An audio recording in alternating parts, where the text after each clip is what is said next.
ನಮಸ್ಕಾರ ವೀಕ್ಷಕರೇ, ಉತ್ತರ ಕರ್ನಾಟಕದ ಅಡುಗೆ ಮನೆಗೆ ನಿಮಗೆಲ್ಲ ಸ್ವಾಗತ. ಇವತ್ತು ನಾವು ಹಸಿ ಗೊಂಜಾಳ ಉಪ್ಪಿಟ್ಟು ಹೆಂಗೆ ಮಾಡೋದಂತ ನೋಡೋಣ. ನನಗೊಂದು ಸ್ವಲ್ಪ ಹಳೀದ ನಮ್ಮ ಹೊಲದ್ದು ನೆನಪು ಬರ್ತದೆ ನೋಡ್ರಿ. ಯಾಕಂದ್ರೆ ನಾವು ಸಣ್ಣಾಗಿರ್ತ ಸೂಟಿಗೆ ನಮ್ಮ ಊರ ಕಬ್ಬೂರ ಬೆಲ್ಲದ ಬಾಗೇವಾಡಿ ಹತ್ರ ಸೂಟಿಗೆ ಹೋದಾಗ ಏನು ಮಾಡ್ತಿದ್ವಿ, ಮೊದಲು ಹೊಲಕ್ಕೆ ಹೋಗಿ ಗೊಂಜಾಳ ಹರ್ಕೊಂಡ್ಬಂದು ಬರ್ತಿದ್ವಿ. ಅದರಿಂದ ಉಪ್ಪಿಟ್ಟು ಮಾಡ್ತಿದ್ವಿ ನೋಡ್ರಿ. ಅದು ಭಾಳ ಅಂದ್ರೆ ಭಾರಿ ಮಸ್ತ್ ಆಗ್ತಿತ್ತು. ಈಗ ಅದನ್ನ ನಾವೀಗ ಗೊಂಜಾಳ ಉಪ್ಪಿಟ್ಟು ಹೆಂಗೆ ಮಾಡೋದಂತ ನೋಡೋಣ ಬರ್ರಿ ವೀಕ್ಷಕರೇ. ಹಸಿ ಗೊಂಜಾಳ ತೆನಿ ಉಪ್ಪಿಟ್ಟು ಮಾಡಕ್ಕೆ ಏನೇನು ಬೇಕಾಗ್ತೈತೆ ಅಂತ ನೋಡೋಣ ಬರ್ರಿ. ಈಗ ಎಷ್ಟು ಒಂದು 4 ಹಸಿ ಗೊಂಜಾಳ ತೆನಿ ತೊಗೊಂಡೇನಿ. ಅದ್ರದ್ದೆಲ್ಲ ಇವಾಗ ಕಾಳು ತೆಗ್ದೀನಿ. 4 ತೊಗೊಂಡೇನಿ. ಆಮೇಲೆ ಒಂದು ಅರ್ಧ ಕಪ್ಪ ಎಣ್ಣೆ ಬೇಕು, ಉಪ್ಪು ಬೇಕು, ಅರಿಶಿನ ಬೇಕು ಒಂದು ಅರ್ಧ ಚಮಚ, 1 ಚಮಚ ಜೀರಿಗೆ ಬೇಕು, 1 ಚಮಚ ಸಾಸಿವೆ ಬೇಕು, ಒಂದು 4 ಹಸಿಮೆಣ್ಸಿನ್ಕಾಯಿ ಹೆಚ್ಕೊಂಡಿದ್ದೀನಿ, ಒಂದು 10-15 ಕರಿಬೇವು ಎಲೆ ಬೇಕು, 2 ದೊಡ್ಡ ಉಳ್ಳಾಗಡ್ಡಿ ಸಣ್ಣ ಹೆಚ್ಕೊಂಡಿದ್ದೀನಿ, ಕೊತ್ತಂಬರಿ ಒಂದು ಸ್ವಲ್ಪ ಬೇಕು, ಆಮೇಲೆ ಅರ್ಧ ಕಪ್ ಶೇಂಗಾ ಹುರ್ಕೊಂಡಿದ್ದೀನಿ, ಕೊಬ್ಬರಿ 1 ಕಪ್ ಬೇಕು. ಬರ್ರೀಗ ಹಸಿ ಗೊಂಜಾಳ ತೆನಿ ಉಪ್ಪಿಟ್ಟು ಹೆಂಗೆ ಮಾಡೋದಂತ ನೋಡೋಣ ವೀಕ್ಷಕರೇ. ಇವತ್ತು ಗೊಂಜಾಳ ಉಪ್ಪಿಟ್ಟು ಮಾಡೋಕೆ ನನ್ನ ಜೊತೆ ನಮ್ಮ ಅಕ್ಕ ಬಂದಾಳು. ಬಾ ಅಕ್ಕ. ನಮಸ್ಕಾರ ವೀಕ್ಷಕರೇ.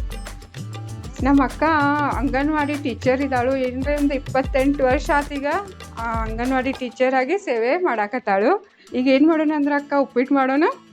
ಹಾಂ ವೀಕ್ಷಕರೇ, ಮೊದಲು ಏನು ಮಾಡ್ಕೋಬೇಕಂದ್ರೆ ಗೊಂಜಾಳನ್ನ ತರಿಯಾಗಿ ಮಿಕ್ಸರ್ನಾಗ ರುಬ್ಕೋಬೇಕು. ಈಗ ಒಂದಿಷ್ಟು ಅರ್ಧ ಮಾಡ್ಕೊಂಡು ಮತ್ತೊಮ್ಮೆ ಮಾಡ್ಕೊಂಡು 2 ಸಲ ಮಾಡ್ಕೊಳ್ಳೋಣ ಮಿಕ್ಸರ್ ಏನು ಮಾಡೋದಂದ್ರೆ ಒಂದು 4 ಸಲ ಇಷ್ಟ ಮಾಡ್ಕೊಳ್ಳೋದು, ಭಾಳ ತಿರ್ಸೋದಿಲ್ರಿ. ಈಗ ನೋಡ್ರಿ ಇಲ್ಲೇ ಈ ಥರ ಆಗಿರ್ಬೇಕು. ಈ ಥರ ತರಿಯಾಗಿ ರುಬ್ಕೋಬೇಕು. ಈಗ ಇದನ್ನ ತೆಗೆದಿಡೋಣ ಒಂದು ಪ್ಲೇಟ್ನಾಗ. ಅದೇ ಥರ ಈಗ ಉಳಿದು ಗೊಂಜಾಳ ಕಾಳನ್ನು ಮಿಕ್ಸರ್ ಮಾಡ್ಕೊಳ್ಳೋಣ.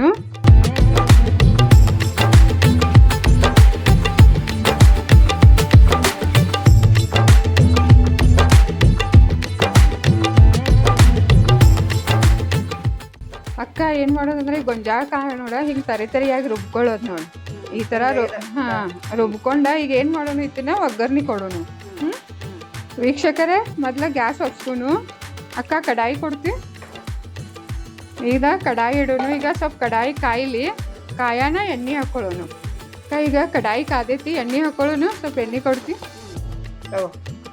ಈಗ ಒಂದು ಅರ್ಧ ಬಟ್ಲ ಎಣ್ಣೆ ತೊಗೊಂಡೇನು ವೀಕ್ಷಕರೇ. ಈಗ ಎಣ್ಣೆ ಹಾಕ್ಕೊಳ್ಳೋಣ. ಈಗ ಎಣ್ಣೆ ಸ್ವಲ್ಪ ಕಾಯಿಲಿ, ಎಣ್ಣೆ ಕಾಯಾನ ಸಾಸಿವೆ ಹಾಕೊಳ್ಳೋಣ. ಅಕ್ಕ ಈಗ ಎಣ್ಣೆ ಕಾದೈತಿ, ಸಾಸಿವೆ ಹಾಕೊಳ್ಳೋಣ. ಈಗ 1 ಚಮಚ ಸಾಸಿವೆ ಹಾಕೊಳ್ಳೋಣ. ಸಾಸಿವೆ ಚಟಪಟ ಅನ್ಲಿ. ಆಮೇಲೆ 1 ಚಮಚ ಜೀರಿಗೆ ಹಾಕೊಳ್ಳೋಣ. ಈಗ ಉಳ್ಳಾಗಡ್ಡಿ ಕೊಡು. ಈಗ ಸಣ್ಣ ಹೆಚ್ಚಿದ್ದು 2 ಉಳ್ಳಾಗಡ್ಡಿ ತೊಗೊಂಡಿದ್ದೆಲ್ಲ ಹಾಕ್ಕೊಳ್ಳೋಣ ಒಗ್ಗರ್ಣಿದಾಗ. ಈಗ ಸ್ವಲ್ಪ ಉಳ್ಳಾಗಡ್ಡಿ ಫ್ರೈ ಆಗಲಿ ಎಣ್ಣೆದಾಗ.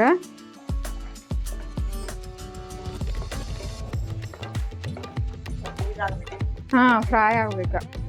ಕೆಂಪಾತಂದ್ರೆ ಚಲೋ ಆಗ್ತೈತಿ.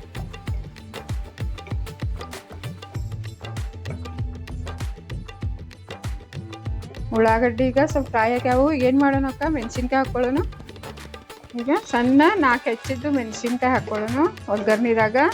ಅದನ್ನು ಸ್ವಲ್ಪ ಎಲ್ಲ ಚೆನ್ನಾಗಿ ಮಿಕ್ಸ್ ಮಾಡಿ ಫ್ರೈ ಮಾಡೋಣ.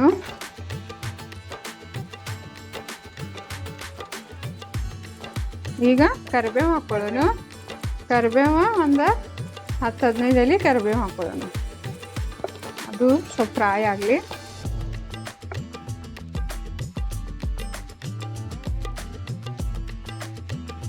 ಈಗ ಹುರಿದು ಶೇಂಗಾ ಅರ್ಧ ಬಟ್ಲ ತೊಗೊಂಡೈತ್ಲ ಅದ ಹಾಕ್ಕೊಳ್ಳೋಣ. ಶೇಂಗಾ ಹಾಕಿರ ಅದು ಉಪ್ಪಿಟ್ಟು ತಿನ್ನು ಮುಂದೆ ಒಂದೊಂದು ಬಾಯಿಗೆ ಬರ್ತಾವಲ್ಲ, ಮಸ್ತ್ ಆಗ್ತದ ಉಪ್ಪಿಟ್ಟು. ಟೇಸ್ಟ್ ರುಚಿನೂ ಹತ್ತೈತಿ. ಈಗ ಒಂದು ಅರ್ಧ ಚಮಚ ಅರಿಶಿನ ಹಾಕ್ಕೊಳ್ಳೋಣ ಇದ್ರಾಗ.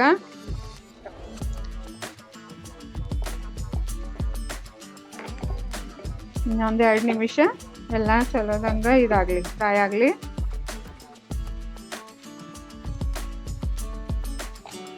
ಈಗ ಒಂದು ಚಮಚ ಉಪ್ಪು ಹಾಕ್ಕೊಳ್ಳೋಣ.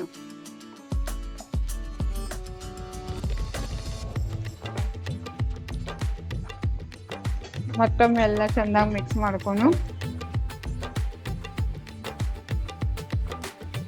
ಈಗ ಏನು ಮಾಡೋದಂದ್ರೆ ಈಗ ಇದು ರುಬ್ಕೊಂಡಿದ್ದೇವಲ್ಲ ಇದು ಗೊಂಜಾಳ ಕಾಳು ಅವನ್ನ ಈಗ ಹಾಕ್ಕೊಳ್ಳೋಣ ಒಗ್ಗರ್ನಿದಾಗ.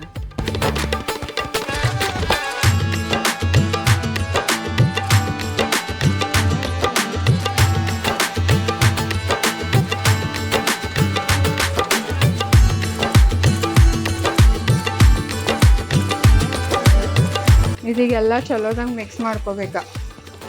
ಹಾಂ, ಗ್ಯಾಸ್ ಸಣ್ಣ ಇಡ್ಬೇಕ, ಉರಿ ಸಣ್ಣ ಇಟ್ಟು ಚೆನ್ನಾಗೆಲ್ಲ ಮಿಕ್ಸ್ ಮಾಡ್ಕೋಬೇಕು ನೋಡ್ರಿ.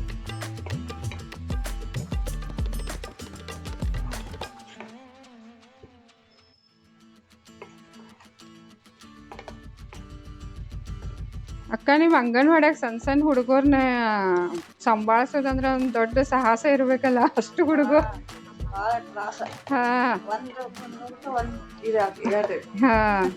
ಅವನ್ನೆಲ್ಲ ಇದು ಮಾಡ್ಕೊಂಡು ಹೋಗೋದಂದ್ರ ದೊಡ್ಡ ಸಾಹಸ ಮಾಡಿದಂಗ. ಹಾ, ನಿಮ್ದು ಒಂದು ಜಾಬ್ ಒಂದು ದೊಡ್ಡ ಅನ್ಬೇಕು. ಸಣ್ಣ ಹುಡುಗರ್ನ ಸಂಭಾಳಿಸ್ತೇನಂದ್ರ ಗ್ರೇಟ್ ಅನ್ನೋದ.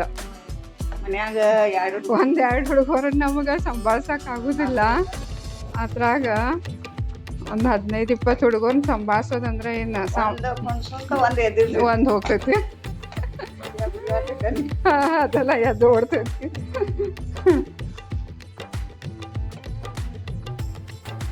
ಅಕ್ಕ, ಇದೆಲ್ಲ ಈಗ ಮಿಕ್ಸ್ ಆಗೈತಿ. ಈಗ ಏನು ಮಾಡೋದಂದ್ರೆ ಸ್ವಲ್ಪ ಮೀಡಿಯಮ್ ಗ್ಯಾಸ್ ಇಟ್ಟೈತೇನ ಒಂದು 10 ನಿಮಿಷ ಮುಚ್ಚಿಡೋಣ.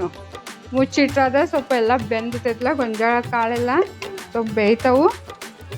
ಹಾಂ, ಉಗಳ್ಸಿದಂಗೆ ಆಗ್ತೈತಿ. ಆಮೇಲೆ ಮತ್ತೊಂದ್ಸಲ ಎಲ್ಲ ಮಿಕ್ಸ್ ಮಾಡಿ ಮತ್ತಿಡೋದ. ಒಂದು 2-3 ಸಲ ಮಿಕ್ಸ್ ಮಾಡಿ ಇಡ್ಬೇಕಾಗ್ತೈತಿ. ಈಗ ಒಂದು 10 ನಿಮಿಷ ಇದು ಮುಚ್ಚಿಡೋಣ ಸಣ್ಣ ಉರಿ ಮ್ಯಾಗ. ಈಗ 10 ನಿಮಿಷ ಆಗೈತಿ, ತೆಗೆದು ನೋಡೋಣ ಅಕ್ಕ.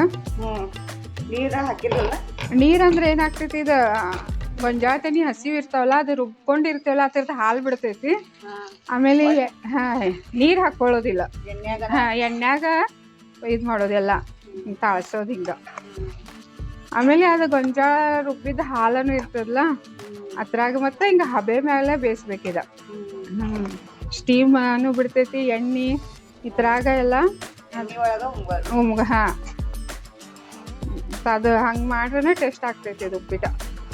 ಹಿಂಗೆ ಒಂದು 2-3 ಸಲ ಎಲ್ಲ ಅಳಗ್ಯಾಡ್ಸಿ ಮತ್ತೆ ಮುಚ್ಚಿಡ್ಬೇಕ ಮತ್ತೊಂದು 5 ನಿಮಿಷ. ಹಿಂಗೆ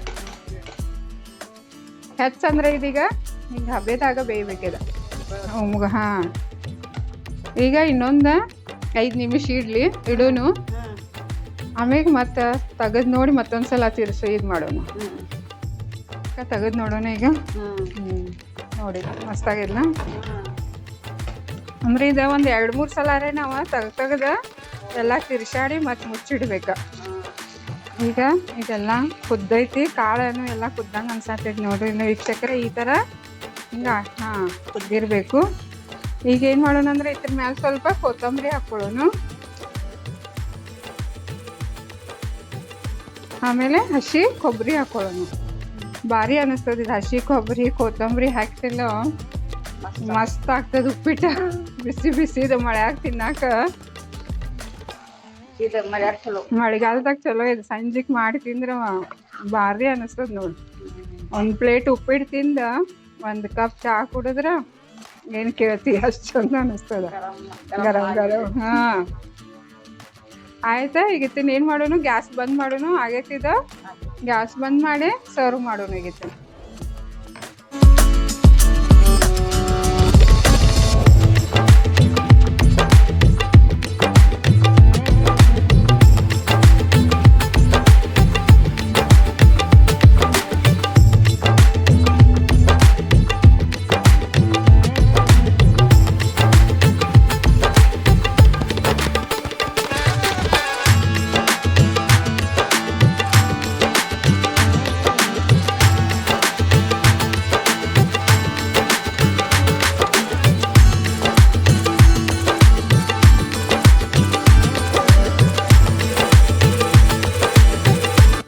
ವೀಕ್ಷಕರೇ, ಗೊಂಜಾಳ ಉಪ್ಪಿಟ್ಟು ರೆಡಿ ಆಗೈತಿ.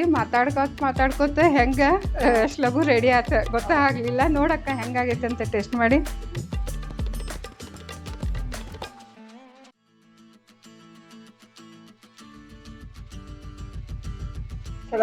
ಚಲೋ ಆಗೈತಿ. ಹಾಂ, ಖಾರ ಹಾಂ ಇಟ್ಬಿಟ್ಟು ಇಲ್ಲಿ ಚಮಚ ಚಲೋ ಆಗ್ತೈತಿ. ಮತ್ತು ಗೊಂಜಾಳದ ಯಾವುದೋ ಪದಾರ್ಥ, ಗೊಂಜಾಳ ರೊಟ್ಟಿ ಆಗಲಿ, ಗೊಂಜಾಳ ನುಚ್ಚಾಗಲಿ, ಯಾವುದರೇ ಒಂದು ಮಾಡಿ ತಿಂದರೆ ಚಲೋ. ಆರೋಗ್ಯಕ್ಕೆ ಭಾಳ ಭಾಳ ಪೌಷ್ಟಿಕಾಂಶಗಳು ಇರ್ತಾವೆ, ತಿನ್ಬೇಕು.